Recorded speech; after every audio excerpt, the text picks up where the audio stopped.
वो सभी को स्वीकार होना चाहिए। ये दो शर्त अगर आप मानिएगा तो पार्टी के अंदर आप काम कर सकते हैं। फोन करके कह दिया कि देखिए हमको बुलाया जाएगा, मुख्यमंत्री जी इंतजार करेंगे, लेकिन हम जाएंगे नहीं।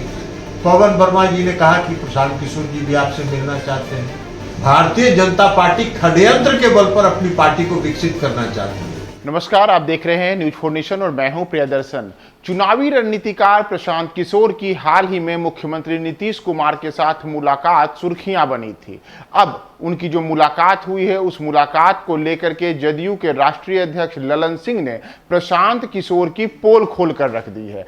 दरअसल प्रशांत किशोर के जदयू में शामिल होने को लेकर के तरह तरह के दावे किए जा रहे थे। इसे लेकर के प्रशांत किशोर की ओर से भी कई प्रकार की बयानबाजियां की गई। यहां तक कहा गया कि नीतीश कुमार चाहते हैं कि एक बार फिर से प्रशांत किशोर जदयू में आकर के उनके साथ मिलकर के काम करें।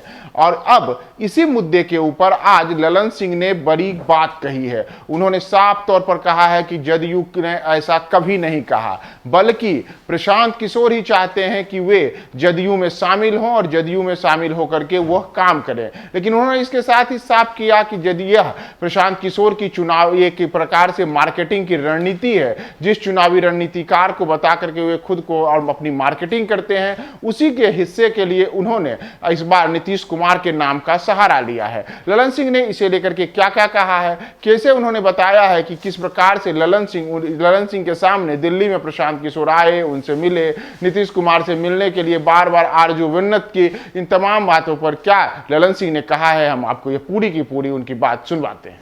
देखिए, प्रशांत किशोर जी के बारे में हमने पहले भी कहा है और फिर उसको दोहरा रहे हैं। प्रशांत किशोर कोई राजनीतिक व्यक्ति नहीं है। प्रशांत किशोर व्यापार करते हैं, उनका एक बिजनेस है और बिजनेस को बढ़ाने के लिए मार्केटिंग करते हैं। तो ये भी जो उन्होंने कहा है वो मार्केटिंग का एक हिस्सा है। उनको कोई ऑफर नहीं मिला था। पहली बार प्रशांत किशोर जी ने स्वयं इच्छा व्यक्त की थी। मुख्यमंत्री जी ने उनसे कहा कि पहले राष्ट्रीय अध्यक्ष से मिलिए। हमसे उन्होंने दिल्ली में 1.5 घंटे बात की और उन्होंने कहा कि ठीक है। मैंने उनको कहा कि दल के अनुशासन में रह के आपको काम करना पड़ेगा। मैंने उनको कहा कि दल का निर्णय, राय किसी की अलग अलग हो सकती है, लेकिन दल में जो निर्णय हो जाता है वो सभी को स्वीकार होना चाहिए। ये दो शर्त अगर आप मानिएगा तो पार्टी के अंदर आप काम कर सकते हैं। उन्होंने मुख्यमंत्री जी से मिलने की इच्छा व्यक्त की। मुख्यमंत्री जी ने 4 बजे का समय दिया था। दिल्ली से पटना आने के पहले उन्होंने सब मीडिया वालों को फोन करके बता दिया कि हम पटना आ रहे हैं। 4 बजे का टाइम निर्धारित था। 4 बजे के पहले 2 बजे उन्होंने सबको फोन करके कह दिया कि देखिए हमको बुलाया जाएगा, मुख्यमंत्री जी इंतजार करेंगे, लेकिन हम जाएंगे नहीं। मार्केटिंग का ही पार्ट है ना, मार्केटिंग का ही हिस्सा है ना। और अभी भी जो आए थे, पवन वर्मा जी आए थे मिलने के लिए मुख्यमंत्री जी से। पवन वर्मा जी ने कहा कि प्रशांत किशोर जी भी आपसे मिलना चाहते हैं। आप जो गठबंधन में शामिल हुए हैं उसके बाद नई राजनीतिक परिस्थिति में वो आपसे मिलना चाहते हैं। उन्होंने कहा ले आइए। अब मुख्यमंत्री से कोई मिलना चाहेगा वो क्यों मना करेंगे। वो गए, अब बाहर निकल के वो कह रहे हैं उनको ऑफर कहा। उनको कोई ऑफर करेगा, वो क्या है, वो बिहार में घूम रहे हैं, घूमे, के रोका है, कोई मना किया है क्या उनको। तो बिहार में घूमने के पहले ये मार्केटिंग कौन सी कर रहा है। हम सब लोगों को मालूम है कि वो भारतीय जनता पार्टी के लिए आजकल काम कर रहा है।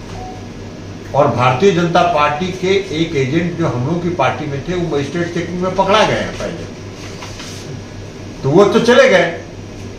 और नया लोगों को खोज रही है भारतीय जनता पार्टी, इसलिए कि भारतीय जनता पार्टी जनाधार के बल पर अपनी पार्टी को विकसित नहीं करना चाहती है। भारतीय जनता पार्टी षड्यंत्र के बल पर अपनी पार्टी को विकसित करना चाहती है। और जो अभी धंधा हो रहा है वो चाहे प्रशांत किशोर जी के माध्यम से हो या किसी और के माध्यम से, ये सब उसी षड्यंत्र